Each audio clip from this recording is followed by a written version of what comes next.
Are you ready to knock out your student loans, but you're not sure what the best approach is? Today, we're going to be looking at your options so that two of you can create a plan that fits your goals and takes care of your student loans.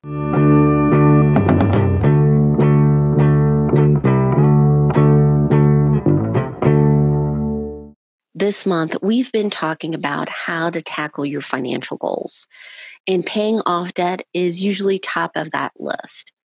A couple episodes ago, we talked about credit card debt. And one of the reasons why it felt like it was so hard to get rid of it is typically it has higher interest rates. It can feel like quicksand and drain a lot of money from your budget. Today, we're going to be talking about a debt that seems almost like the complete opposite, student loans. Now, typically, they have a lower interest, but they can have a big balance depending on where you attended and how much financial aid you did or did not receive. And there are people in the personal finance space that have very strong opinions on how aggressive you should tackle this. For some, this is debt just like everything else, and you should pay it off ASAP and pause your other goals. Others feel like you can keep it as long as the limits go because they're low interest rates. But if you've been watching this channel or listened to the podcast for a while, you know that I prefer to go over the factors that are involved so that you can make a decision that's based on your goals and your circumstances. And to help us sort through all the different options and lingo that's associated with student loans, we have Megan Landris from Student Loan Planner. In our discussion, we're going to get into the key differences between federal student loans and private loans, understanding how consolidation and refinancing works, and then we're going to sort out the public service loan forgiveness program. A lot of people have questions about that. I want you two to be aware of what options are out there so you can make the best choice for you. I hope you enjoy. I'm excited to talk about this because a lot of people in my community are dealing with student loans, especially with couples. They have a mix between the two of them, federal and private loans. They're trying to figure out, okay, with this year, how we're going to handle our finances. And we have to come up with a plan with our student loans. Yeah, thank you for having me. I'm excited to nerd out about this with you. This is what we need because a lot of couples struggle with this for a couple reasons. One, the student loan balance with couples. I think I saw the average could be between 10 to 25,000 for student loans. That could be a significant chunk. But then also they're hearing on the other side, well, you don't want to pay it off faster because relatively speaking, they could be lower interest. So they're trying to kind of prioritize, where do we put student loans? Is this something we should pay off quicker? I want to jump right in now with the differences between federal and private student loans. Yeah, definitely. And it is confusing because they are very different. Federal loans are a lot more complex, meaning they have different repayment options. You can base off of income. You could still have amortized options where they spread the payment out over a specific period of time and have either a fixed or a graduated payment. The sheer just number of repayment option, you have up to either 8 or 9 repayment options within the Fed system. Makes it overwhelming altogether. Yeah. Another thing that's different about federal loans is the forgiveness opportunity that they could carry. There's public service loan forgiveness, which I'm sure we'll dive into later on. And then there's also the forgiveness on any of the income-driven plans if you hit the maximum repayment period, which is either 20 or 25 years, depending on which plan it is. They're not a traditional debt. And so sometimes we don't need to be treating them like a traditional debt in certain circumstances, but private loans are a little more straightforward. Private loans, we don't have income-driven options. I haven't seen private lenders offering them. They don't have forgiveness opportunity.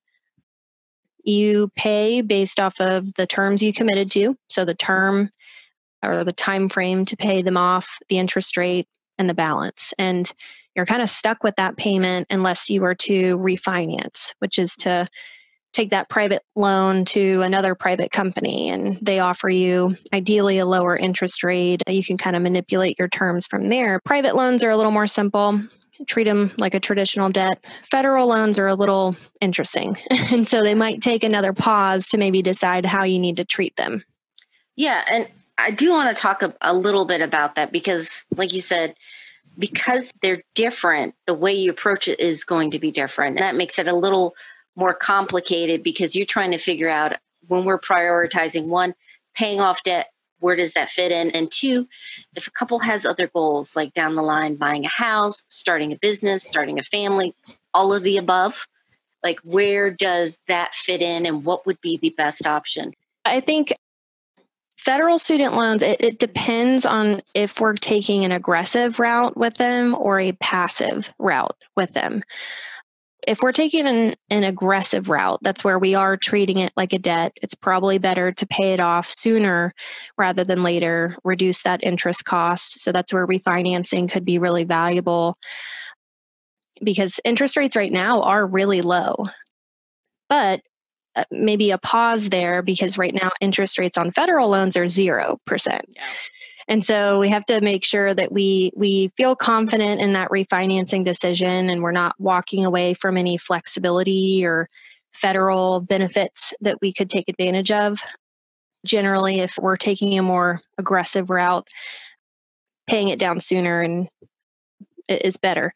Now, where that falls on the totem pole, interest rates generally on student loans are lower.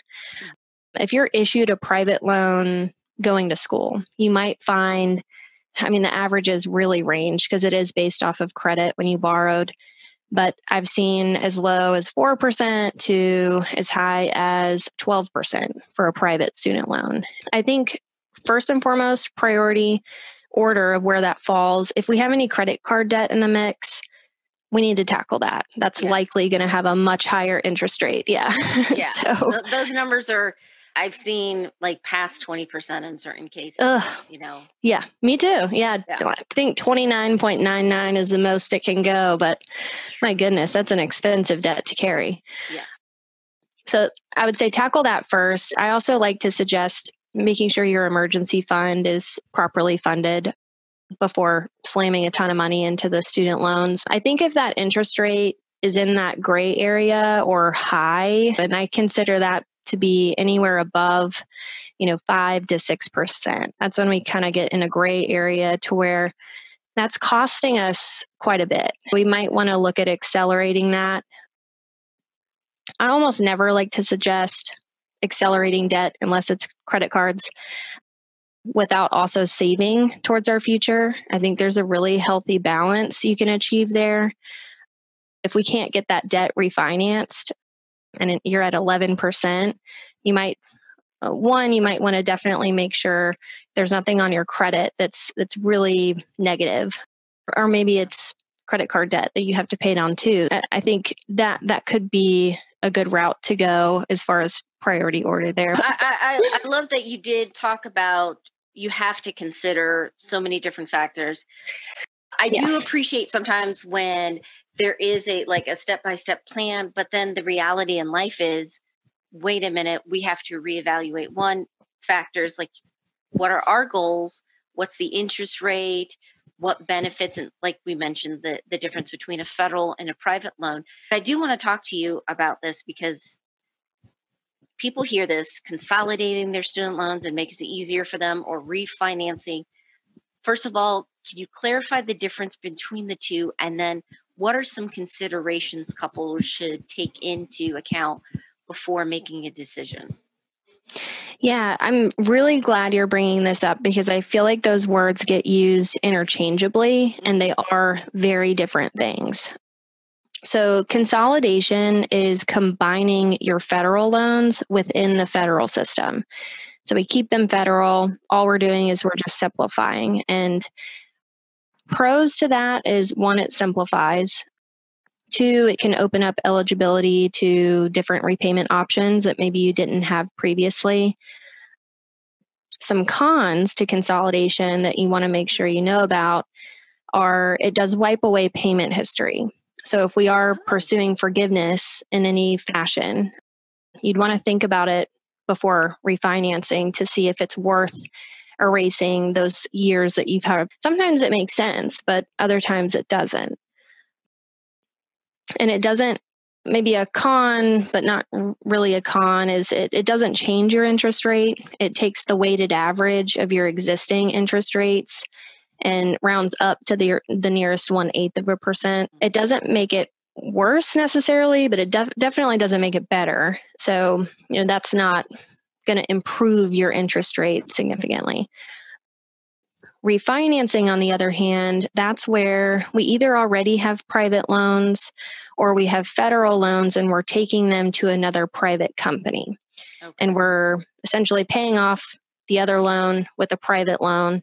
The reason you would do this is to, get a lower interest rate, change your terms, maybe simplify. I see that being a big positive thing sometimes. So that's the primary differences between the two, but they are, those words, I hear it all the time. Yeah. People will say consolidate, but they meant refinance and vice versa. They even say it like on the commercials. It makes me so mad. Well, I'm glad you did clarify that, because sometimes we're busy. We are glancing at those letters that we get in the mail, and a couple might say, you know what, refinancing is the way to go. And maybe they look online and they see consolidation, and in their mind, they kind of switch things around. So when would be a good time to look at refinancing versus consolidation? When would you say keep your federal student loans versus maybe refinancing and making it private? Yeah, so you should definitely keep your loans federal for a lot of different reasons. Main one would be for flexibility. And right now is a perfect example of the flexibility and the generosity of the federal system, meaning we're, having this COVID-19 pandemic here. And part of the CARES Act, they implemented student loan relief, but only for federally held student loans. It wasn't really mandated for private loan companies to offer relief to borrowers. People who have federal loans, they have no payments currently. Their interest is at 0%. And that has been extended, but interest has been frozen or at 0% since March. So that's an example of some flexibility. That's a huge benefit. I mean, especially with people dealing with unemployment or reduction in their income, a little less stress. Oh, yeah. And so, that to kind of continue on that point, federal loans are just very generous if we were to lose our income or lose our job, have an impact to income, or just generally need to press pause on payments for a period of time. They're a lot more flexible. You have up to 3 years of forbearance availability. And so you can use that generally at your discretion. That doesn't really exist in the private student loan world. You'll have some like financial hardship forbearance opportunity, but it's not as generous. It'll be a couple months, 3 months maybe. You might need more than that. Yeah. So that's one thing. Another thing you'd be giving up, leaving the federal system, would be federal loans are 100% dischargeable upon death or permanent disability. Something to know. Private loans will typically have in their terms that they're not dischargeable upon death. That means they stand in line with your other creditors upon your death, or they're still going to be due if you're not able to earn income and you're disabled. So that's something definitely worth noting for a protection piece. Yeah, I think I remember reading a story about that in the New York Times, where parents had co-signed. In one particular case, their son died, and they went after the parents. That was insane, and something you don't think about at the time. Like, I'm healthy, I'm going to pay this back. But with private loans, Yeah, so private loans are worse from that perspective. Some other downsides to leaving the Fed system: if you're working in public service, or if we have a very large balance, meaning our balance is much more than our annual income, the federal system has income-driven plans that make that payment way more affordable than it would be if you were to amortize it or pay it off as a regular debt. And it has the a safe haven of forgiveness if that balance is large enough to where those income-driven plans don't pay it off in that 20 or 25-year time frame, which some folks might be gasping now, like, oh, is that possible? But I see it a lot. I see jumbo-sized balances, and it's not something that is going to back you into a corner. If you stay in the Fed system, there's definitely a way to plan around it, and it could mean going that forgiveness route. So there's some opportunity there. I'm not against refinancing. I know I probably sound like it right now, but I just think there are some really serious considerations to make sure you take into account before you pull that trigger. Hopefully that makes sense and didn't scare anybody. No. I appreciate it, because whatever decision a couple makes, I want them eyes wide open on that. They may decide, thanks to your explanation, where they'll keep their federal loans where they are, but then refinance the private and make sure they don't take away those protections or benefits. Again, every couple has to make their own decisions, but they should be informed about the consequences of that. So I do want to talk about forgiveness. That's come up a few times in our conversation with the federal loans. But the biggest program that a lot of people probably heard about is that public service loan forgiveness program.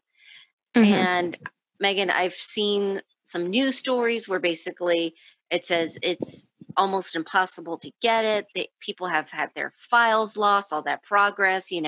It's a headache and a pain. So this is a two-parter. I want to ask, what do you think about the program, its validity, if it's actually something people should pursue, or kind of base their finances on that? Because some people are making that decision based on the fact that they believe it's going to be forgiven. And then if they decide to go that route, what steps should couples take to make sure that they comply with the program? Yeah, so PSLF definitely has maybe some stigma around it right now. For some background, it's a newer program, meaning it was enacted in 2007. So the first time we could have ever seen anybody get forgiveness was 2017. That's just 3 years ago. And so PSLF, it's not a repayment plan. It's really a forgiveness program that you can pursue if you're checking all the boxes correctly.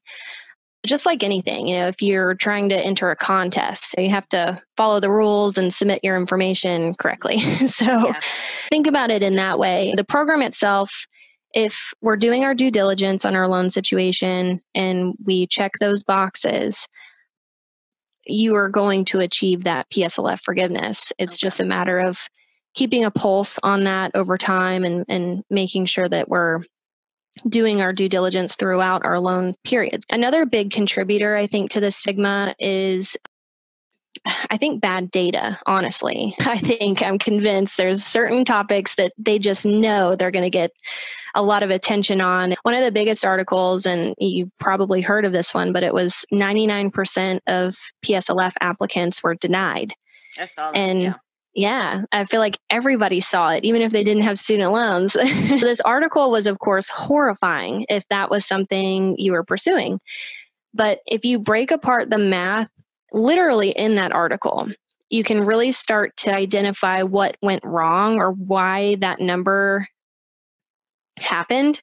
The majority of those rejections came from people applying for the forgiveness before reaching 120 payments, which is the 10-year time frame, essentially. What I think happened, and I'm speculating, but what I think happened is there was a buzz in 2017, 2018, that you could then apply for PSLF and get your loans forgiven. I feel like people who hadn't even done the time yet just said, I'm going to apply and see what happens. And so it really inflated the numbers, because part of that program is you have to work in public service full time and make 120 qualifying payments, which is 10 years. Someone who graduated, in 2015 that applied, of course, would have been denied.